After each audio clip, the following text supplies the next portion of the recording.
चला तर मग अयोध्या रेसिपीमध्ये आपलं सर्वांचं स्वागत आहे। तर आज मी बनवणार आहे ज्वारीच्या पिठाचे कद्दू मिक्स करून धपाटे।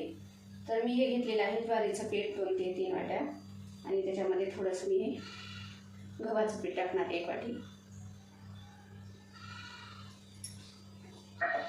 बरोबर त्याच्यामध्ये 1 पळी बेसन पीठ।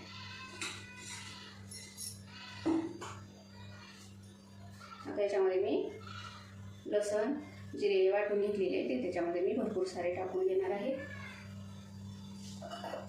थोडीशी हळद,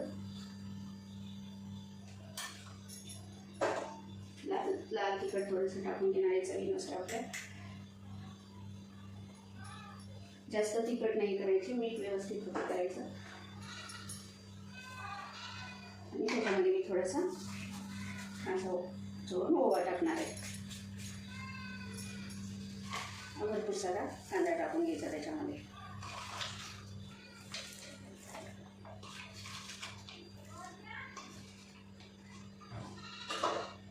चवीनुसार याच्यामध्ये मी मीठ मिक्स करते।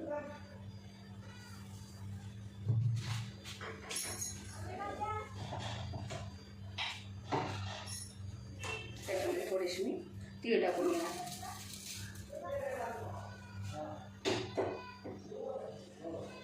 आता ही जे कद्दूचं खीस आहे ती मी याच्यामध्ये टाकून घेणार आहे। आता कद्दूचा खीस खिसून ठेवल्यामुळे थोडासा काळसर झालेला आहे, ते आता आपल्याला धुवून घ्यायचं आहे।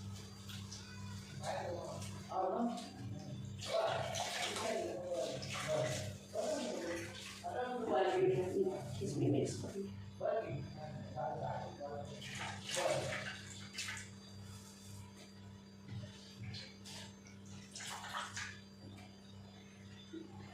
थोडंसं याच्यामध्ये मी तेल टाकून घेणार आहे। तेलामुळे थोडे खुशखुशीत होतात आपले धपाटे। पूर्ण आपल्याला आता हे मिक्स करून घ्यायचं। त्याच्यामध्ये भरपूर पीस आणि कोथिंबीर टाकून देणार आहे।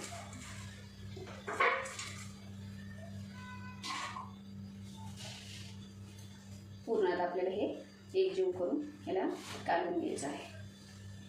तर तुम्ही अशा प्रकारे धपाटे करा। बरेच वेळा केले आपण, लाटून केलेले आहेत गव्हाचं पीठ जास्त प्रमाणात घेऊन, आणि ज्वारीच्या पिठाचे मी सुरुवातीलाच करत आहे। तर कद्दूचे धपाटे हे ज्वारीचं पीठ खूप छान खायला लागतात। कद्दू पण खायला शरीरासाठी चांगला असतो, त्याच्यासाठी कद्दूचे धपाटे कधीतरी आपण नेहमी करत राहायचे। कद्दू खायचं म्हटलं की लहान मुलांना नको वाटतं, त्याच्यासाठी असं वेगळं काहीतरी म्हणून मुलांसाठी मोठ्यांसाठी आपण करून खायला द्यायचं। आता पूर्ण मी याला याचा उंडा करून घेणार आहे।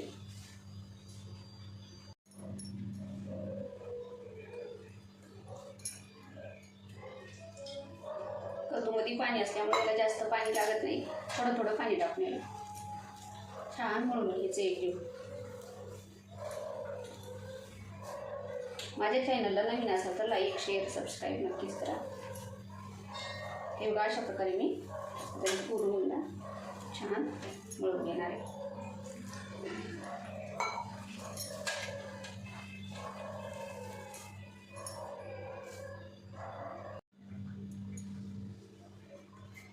हे बघा अशा प्रकारे मी हा उंडा चुरून घेतलेला आहे। आता याला आपण 10 मिनिट भिजण्यासाठी बाजूला ठेवून घेऊया।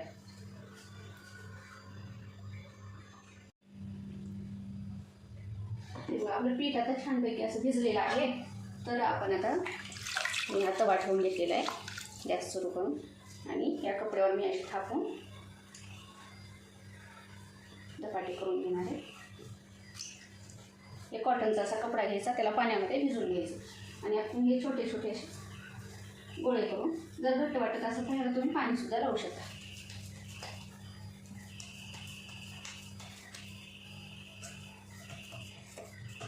हे असे आपण आता थापून घ्यायचे। पूर्ण पाण्याचा हात लावायचा आणि पातळ छान असे लाटून घ्यायचे। जेवढे पातळ लागतात तेवढे छान कडक होतात, आणि जाड लाटतात जाड जरी हे झाले तर थापले तर ते मऊ प्रमाणात होतात।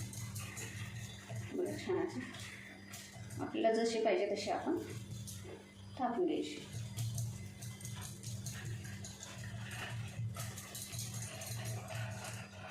पूर्वीच्या बाया अशा हे धपाटे कपड्यावरती थापून करायच्या. ह्या धपाट्यामध्ये जास्तीत जास्त ज्वारीचं पीठ खाण्यामध्ये येते. ज्वारीचं पीठ हे शरीरासाठी हेल्दी आणि पौष्टिक पण असते, पचायला हलकं.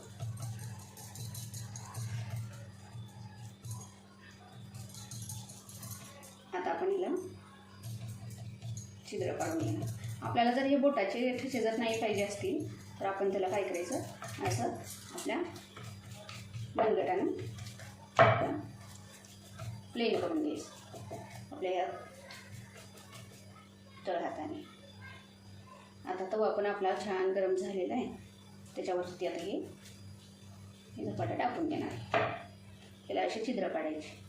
छिद्रामुळे त्याच्यामध्ये जास्तीत जास्त तेल खालच्या भागाला पोहोचू शकते. त्याला आपण तेल लावून घेणार आहोत. धपाट्याला जास्त प्रमाणात तेल लावलं तरच धपाटे छान होतात. आता तवा पण छान गरम झालेला आहे, त्याच्यावरती मी टाकून घेणार.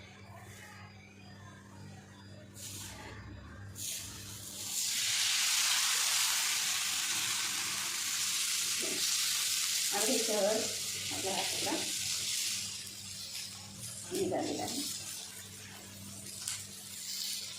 आपण याच्यावरती वरून पण तेल असं सोडायचं.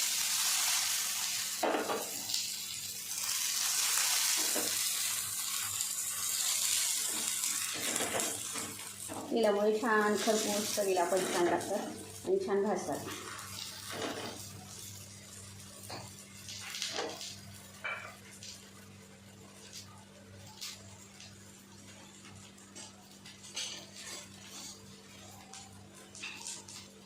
आपल्याला उलटून घ्यायचं.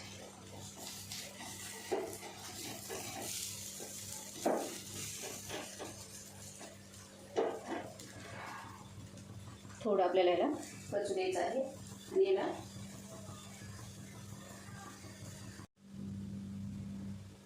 आता हे लाकडाचं होतं ना, आपल्याला चालणार नाही. स्टीलचंच घ्यायचं, ते जाड असल्यामुळे त्याच्या खाली ते जाऊ शकत नाही. तर आता आपल्याला छान असं उलटून घेणार आहोत.